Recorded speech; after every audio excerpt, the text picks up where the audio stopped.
I don't agree with a lot of things that Ryan Clark says. Doesn't make him a bad guy. I think he's good at his job. He gives honest opinions most times. But what he put up with this tweet, shout out to Mad Mike for putting this tweet out there and this video. Shout out to him. Go check it out on Mad Mike Sports. Uh, he talked about Drake London and Kyle Pitts. He said, "Are they still alive?" And the crazy thing is, me, my boy A1, my boy Let's Get It GA, some of my Falcon followers and subscribers, they've dropped it in the comment box. The same tweet tells exactly what's going on with the Atlanta Falcons this season. We talk about inconsistency. We talk about not being able to put up points. We talk about not being able to close out games. We talk about all this stuff. But this tweet signifies what's wrong with the Atlanta Falcons. When you have a guy like Drake London, and don't get me wrong, I know I've had my thoughts on Drake London about being the number one receiver of the future, and then you look at Kyle Pitts. I even went back and forth about which one you should keep. And I'm going to still put out a video on that. That's for another day, another time, maybe later on the day, maybe tomorrow, who knows.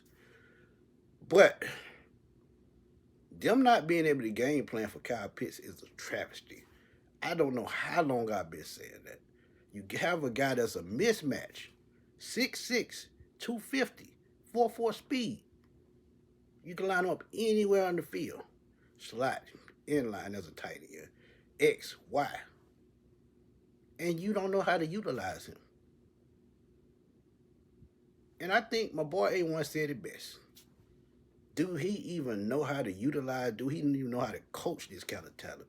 Because when you can't coach talent, you have no business being a head coach, an offensive coordinator, a defensive coordinator, no matter what the case. Drake London had 1,000 yards last season. It probably would have been on pace if not for missing over 4 or 5 games with injury. But you bring him back from an injury just not to use him. One catch for 4 yards. One. You look at Kyle Pitts. Back-to-back games. Crazy amount of yards. 4 touchdowns in 2 games. 2 catches, 16 yards against the Rams. And this has nothing to do with Bijan Robinson, man. Love Bijan. Extraordinary talent. Think he's going to be one of the best Falcons ever. He's already rising up the record books in rushing yards in just 3 seasons. But you can't make him the whole offense. This is how you hurt running backs' careers when you put too much pressure on them. Yeah, they getting paid millions of dollars, all that good stuff. But when you have other weapons, like a Kyle Pitts, like a Drake London, you got to utilize it. Because that's how you make the offense become complete. When you game plan against certain teams, find the mismatches, and we all know tight ends, man, you let them destroy the middle of the field, the seams, inside the seams, that opens up the run game.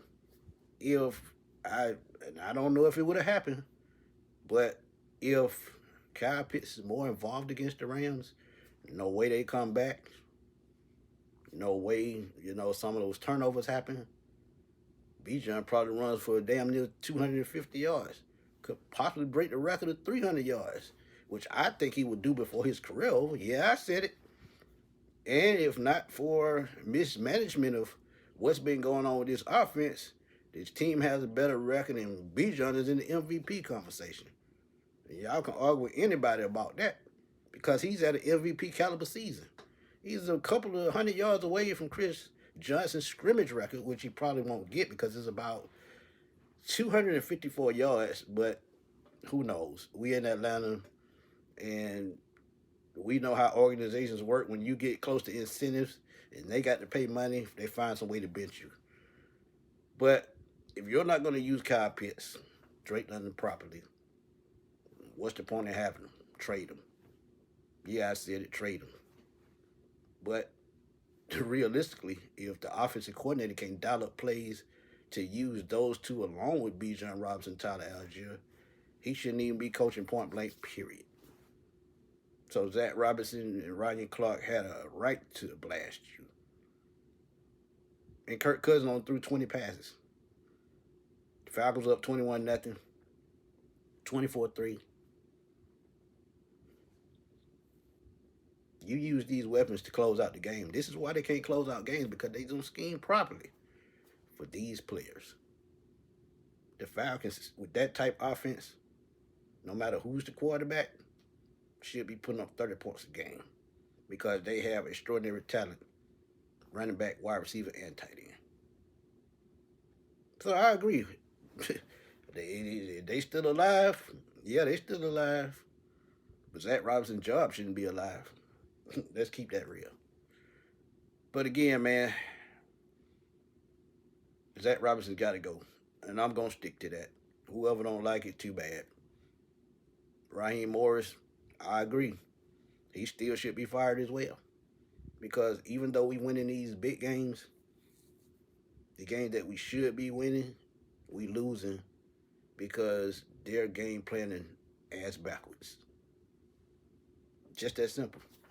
Because when you play down to the level of your competition and then show against teams like the Bills, teams like who we just beat, the Rams, it shows inconsistent coaching, and they just lost. And when you're predictable on offense, this is why. You don't know how to utilize your weapon properly. You don't know how to scheme. You don't know how to game plan. Simple as that. But y'all know what to do, man. Drop those comments. Let's debate. Let's have fun as always, man. Y'all know how we do it on Sports Machine. This your boy Antoine Smith signing off. I will holler at y'all soon, man. Peace.